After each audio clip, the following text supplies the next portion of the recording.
Saber evaluar y tratar con eficacia una emergencia respiratoria es crucial para un profesional de la salud. En esta parte, estudiaremos las características de la vía aérea pediátrica, diferenciaremos los distintos tipos de emergencias respiratorias pediátricas y veremos los equipos y técnicas adecuadas para tratarlas. Primero, repasemos las características de la vía aérea de un niño. Estas ilustraciones de un adulto, niño y lactante muestran cómo las vías aéreas de niños y lactantes son mucho más pequeñas y cortas que las de los adultos.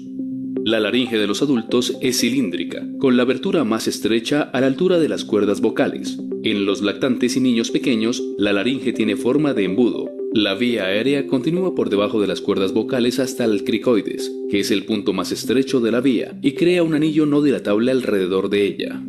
En lactantes y niños, la lengua y la epiglotis son relativamente grandes y pueden obstruir la vía aérea.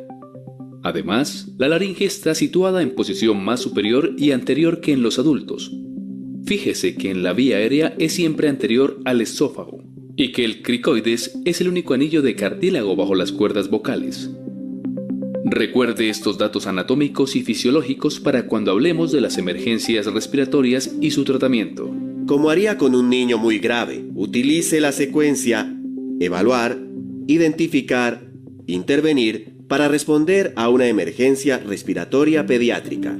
Al evaluar al niño, básicamente son 4 los tipos de problemas respiratorios que debe identificar: obstrucción de la vía aérea superior, obstrucción de la vía aérea inferior, enfermedad del tejido pulmonar y control respiratorio alterado. Los niños con obstrucción de la vía aérea superior, como laringitis, presentan mayor esfuerzo para respirar y frecuencia respiratoria elevada. Los signos de mayor esfuerzo incluyen retracciones y aleteo nasal. Las retracciones se producen por la mayor distensibilidad de la pared torácica del niño y la presión intratorácica negativa.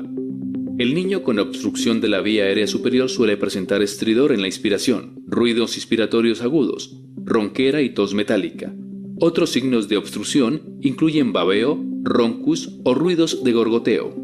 Los niños mayores que responden y presentan obstrucción de la vía aérea superior suelen colocarse en una posición que les facilita la respiración. Deben permanecer en una posición cómoda. Un niño con obstrucción de la vía aérea inferior, como asma o bronquiolitis, también respira con más esfuerzo y frecuencia. Al auscultar puede percibirse menor movimiento de aire, exhalación prolongada y suelen oírse sibilancias expiratorias. Un niño con una enfermedad del tejido pulmonar, como neumonía, presenta mayor frecuencia y esfuerzos respiratorios, incluso quejidos. Puede haber crepitaciones o movimiento de aire reducido. Un niño con control respiratorio alterado, por ejemplo por lesión cerebral o sobredosis de fármacos, puede presentar un patrón de respiración irregular. La frecuencia respiratoria suele ser lenta y superficial, con esfuerzo inadecuado. El movimiento de aire puede ser normal o disminuido. El control respiratorio alterado puede deberse a escaso tono muscular o a una alteración mental y causar obstrucción de la vía aérea superior. Tras categorizar la emergencia respiratoria, podrá pasar a la intervención. Y puede ser tan sencillo como cambiar de posición al niño. En lactantes y niños, la mejor posición es en los brazos de los padres o cuidadores. Dejar al niño en una posición cómoda suele disminuir su ansiedad y el consiguiente esfuerzo respiratorio. Una intervención respiratoria común en niños es administrar medicación inhalada con un nebulizador.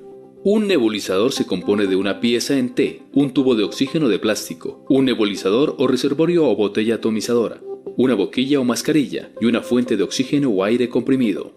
La medicación nebulizada se usa para tratar la obstrucción de la vía aérea al abrir la vía disminuyendo el edema o mejorando la broncoconstricción. Un paso decisivo en estas emergencias respiratorias en niños es la administración de oxígeno. Hay varios tipos de dispositivos de administración de oxígeno que usted podría seleccionar, según la gravedad del estado del niño. Estos dispositivos varían en la administración de distintos flujos y concentraciones de oxígeno.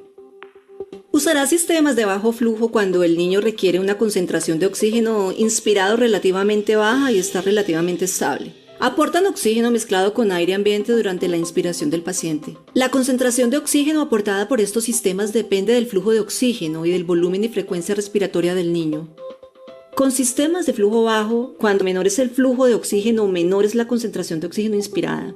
Como ejemplo, se incluyen cánulas nasales y mascarillas simples. Una cánula nasal simple suele usar velocidades de flujo de 1/4 a 4 litros por minuto. Una mascarilla de oxígeno simple requiere mínimo 6 litros por minuto, pero se suelen administrar de 6 a 10 litros. Algunos pacientes necesitarán más que un sistema de flujo bajo.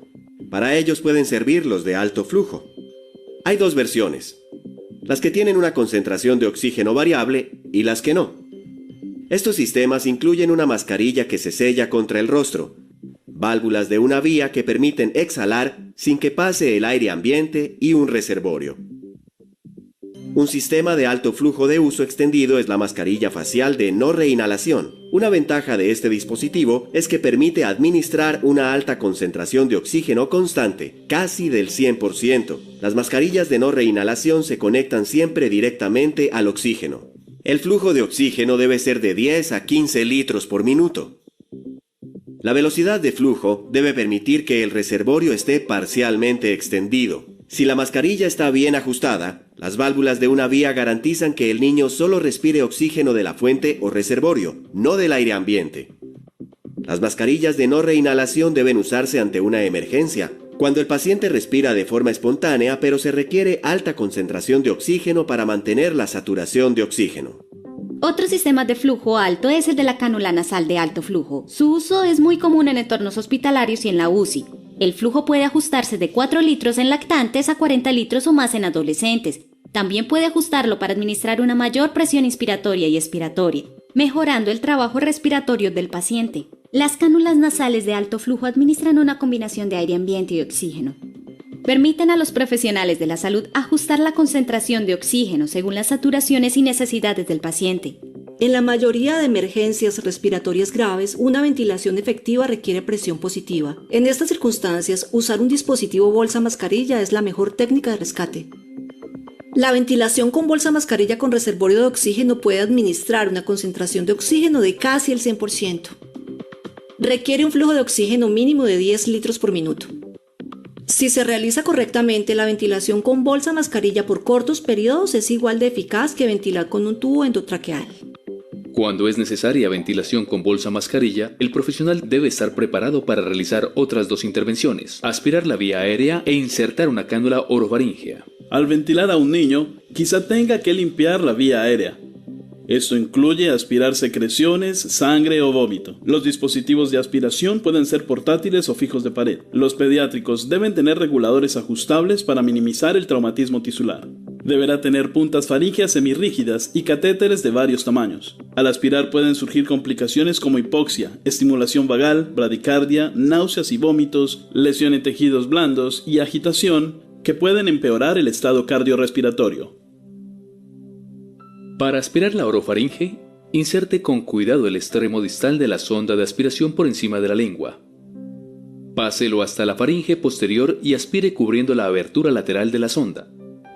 Al mismo tiempo, retire la sonda con un movimiento circular.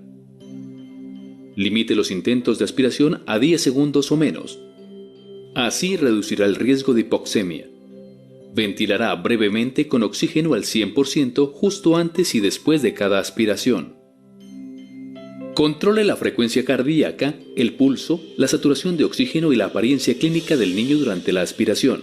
En general, si se presenta bradicardia o la apariencia clínica empeora, interrumpa la aspiración y ventile con bolsa mascarilla hasta que la frecuencia cardíaca y la apariencia clínica se restablezcan. Insertar una cánula orofaríngea es otra intervención que deben conocer los profesionales de la salud. Se usa en pacientes inconscientes, sin reflejo nauseoso. Permite mantener la vía aérea, evitando que la lengua obstruya la abertura traqueal o la glotis. Una cánula orofaríngea de tamaño correcto debe ir desde la comisura de la boca al ángulo de la mandíbula del niño cuando se coloca junto al rostro. Si el dispositivo es muy grande, podría bloquear la vía aérea. Si es muy pequeño, la lengua podría obstruir la vía aérea. Una técnica para facilitar la inserción de la cánula orofaríngea es usar un depresor lingual para apartar la lengua. La cánula orofaríngea no debe usarse en niños conscientes que responden. Podría causar náusea y vómito. A menudo, una cánula orofaríngea no es suficiente para mantener la vía aérea y será necesario usar un dispositivo avanzado. Por ejemplo, si es difícil con la ventilación con bolsa mascarilla, si el paciente tiene un compromiso real o potencial de las vías respiratorias, en especial con tiempos de transporte largos o cuando hay que proteger la vía aérea. Los dispositivos avanzados para la vía aérea, como el tubo endotraqueal y la mascarilla laríngea, ofrecen muchas ventajas. Reducen el riesgo de aspiración e insuflación gástrica y evitan tener que interrumpir las compresiones torácicas para ventilar durante la RCP. Si en la RCP se inserta un dispositivo avanzado para la vía aérea, hay que minimizar el tiempo de intubación para no interrumpir las compresiones. Con el tubo colocado correctamente, se practicará una ventilación cada 6 segundos y las compresiones torácicas se aplicarán continuas, sin interrupciones. El dispositivo avanzado para la vía aérea más usado en pediatría es el tubo endotraqueal. La intubación endotraqueal se plantea ante niños incapaces de mantener una oxigenación, vía aérea o ventilación óptimas, a pesar de las intervenciones iniciales. Sin embargo, los intentos de intubación por parte de personal no capacitado pueden dar lugar a complicaciones graves, como traumatismo en la orofaringe o colocación incorrecta en el esófago o un bronquio. Para cada intubación hay un equipo básico de monitorización, procedimiento, confirmación y rescate del que deberá disponerse sin falta, vía aérea o ventileta en su libro del proveedor. Con el tubo endotraqueal insertado, infle el balón. Confirme que hay CO2 en el gas exhalado, por detector colorimétrico de CO2 o capnografía que indican la colocación correcta del tubo. En paro cardíaco, el CO2 podría no detectarse. Durante el paro cardíaco, el CO2 exhalado será muy bajo o imperceptible porque el flujo sanguíneo a los pulmones cesa. Si el CO2 exhalado sigue muy bajo durante la RCP, hay que optimizar la calidad, especialmente la frecuencia de compresión y profundidad, y minimizar las interrupciones. Esto puede aumentar el CO2 exhalado. Con el paciente intubado, proceda a ventilar con la bolsa, observando la expansión torácica y posibles ruidos en el tórax anterior y posterior. Seguidamente, escuche la zona epigástrica y bajo los brazos. Debe detectar ruidos respiratorios bilaterales, ruidos de gorgoteo en el epigastrio, sin ruidos respiratorios en el tórax, sugieren una intubación esofágica. Si no se detecta dióxido de carbono, deje de ventilar de inmediato y retire el tubo endotraqueal. En paro cardíaco, el CO2 exhalado podría no detectarse. Confirme con un laringoscopio si el tubo se ha desplazado antes de quitarlo. Otro dispositivo avanzado es la mascarilla laríngea. Ofrece dos ventajas principales. Una, puede insertarse sin visualizar directamente la glotis. Y además puede servir como dispositivo de rescate ante la imposibilidad de intubación endotraqueal. Si se observa un deterioro súbito en un paciente con dispositivo avanzado para la vía aérea, podría ser por una o varias complicaciones. Utilice la regla mnemotécnica DONE para recordar lo siguiente. La vía aérea se podría desplazar. Un tubo endotraqueal podría desplazarse de la tráquea o moverse hacia el bronquio principal derecho o izquierdo. La vía aérea podría obstruirse por secreción, sangre, pus o un cuerpo extraño. La vía aérea se podría torcer y causar una obstrucción grave, sobre todo con un tubo endotraqueal pequeño. Un neumotórax suele tener menores ruidos respiratorios y expansión torácica en el lado afectado. Podría darse un deterioro súbito de la pulsioximetría del paciente. En casos graves puede aparecer hipotensión e incluso paro cardíaco. Rara vez ocurre, pero podría pasar que el equipo falle. Desconexión del oxígeno, fallo eléctrico del ventilador mecánico, avería en las válvulas o escape en el dispositivo bolsa mascarilla o en circuito. Los problemas respiratorios son las emergencias pediátricas más habituales. Por eso, es esencial que comprenda las características de la vía aérea pediátrica y sepa reconocer y tratar estas condiciones que amenazan la vida.